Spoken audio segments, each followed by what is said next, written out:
असल में इस गर्मी का असर सब पे पड़ रहा है, लेकिन मेरे किसान भाई जो इस वक्त आपके साथ जुड़े हुए हैं वो ये जानना चाहते हैं भाई हम कैसे इस गर्मी से बचें, क्योंकि कई फसलें हैं जो लगातार बर्बाद होने के कगार पे हैं या बर्बाद हो चुकी हैं। खासकर सब्जियां और जो किचन उगा रहे हैं उनको बहुत नुकसान हो रहा है। मैम ये बड़ा नुकसान है, किसान कैसे बचेंगे? जी, जैसे कि अभी मई जून में आप ही डॉक्टर पटनायक सर ने भी बताया कि हीट वेव आती है, और हीट वेव जनरली क्या होती है कि एक गर्म और शुष्क हवा होती है जी। और जब तापमान जो है आपका 4 डिग्री से 6 डिग्री के बीच चला जाता है, सामान्य से अधिक हो जाता है, तो ये आपकी जो है गर्म हवाएं चलनी शुरू हो जाती हैं। और जैसे मैंने कहा कि शुष्क और गर्म हवा होती है, तो जब ये आपके खेतों में जाती है, फसलों के ऊपर जाती है, तो ये वहाँ पे वाष्पोत्सर्जन को बढ़ा देती है, वहाँ से नमी को ले जाती है। और जैसे कि अभी हमारे उत्तर भारत में जो मुख्य फसलें होती है वो सब्जी वर्गीय फसलें हैं, और सब्जी वर्गीय फसलें जो है वो तापमान के प्रति काफी संवेदनशील होती है। अगर थोड़ा सा भी तापमान उनको अनुकूल नहीं मिला तो उनकी पैदावार या गुणवत्ता पे कमी आ जाती है।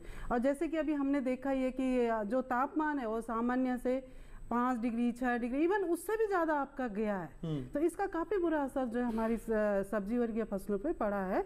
लेकिन अगर जैसे मैं किसान भाई बहनें अपना थोड़ा सा उपाय कर ले, प्रबंधन उसमें समय रहते कर ले, तो उस बुरे प्रभाव से आप इससे बच सकते हैं। लेकिन मैम मौसम तो वर्स्ट होगा ये तो हम मान के बैठे हैं, लेकिन इस भीषण मौसम से, इस बदलते हुए मौसम से हम कैसे सब्जियों को, कैसे अपनी खेती को बचाएं? क्या इसके लिए किसी प्लान बी की तैयारी हो रही है, या किसान भाई उतने समझ के साथ अपनी फसलों को बढ़ा रहे हैं जो समझ पाएं कि अगर मौसम ऐसा भी हुआ तो हम इस तरीके से अपने नुकसान को बचा सकते हैं? क्या उस तरह की समझ डेवलप हो गई है मैम? जी, जैसे कि हम भारतीय कृषि अनुसंधान संस्थान में हम जैसे फार्मर्स अवेयरनेस करते हैं, किसानों को जागरूक करते रहते हैं इस बारे में। और जैसे कि मैंने कहा कि वाष्पोत्सर्जन बढ़ जाता है, नमी मॉइस्चर कम हो जाता है, तो इसका एक सरल उपाय होता है, हम जैसे टपक विधि या छिड़काव विधि, स्प्रिंकलर इरिगेशन या ड्रिप इरिगेशन से आप फसलों का समय समय पर उनका जो है सिंचाई करें।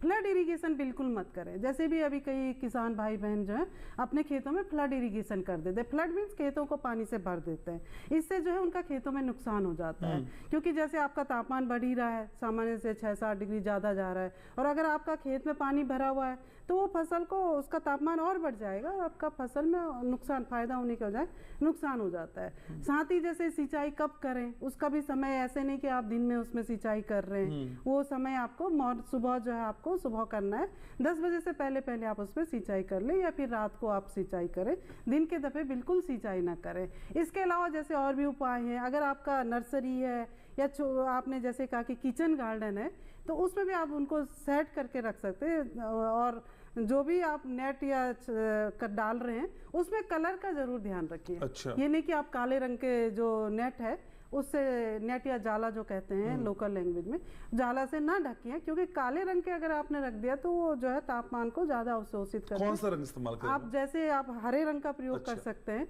हरे रंग का, अगर हरा उपलब्ध ना हो तो आप सफेद रंग का प्रयोग कर सकते हैं। प्रायोरिटी पे हरा रंग है, प्रायोरिटी पे आप हरे रंग का रख सकते हैं।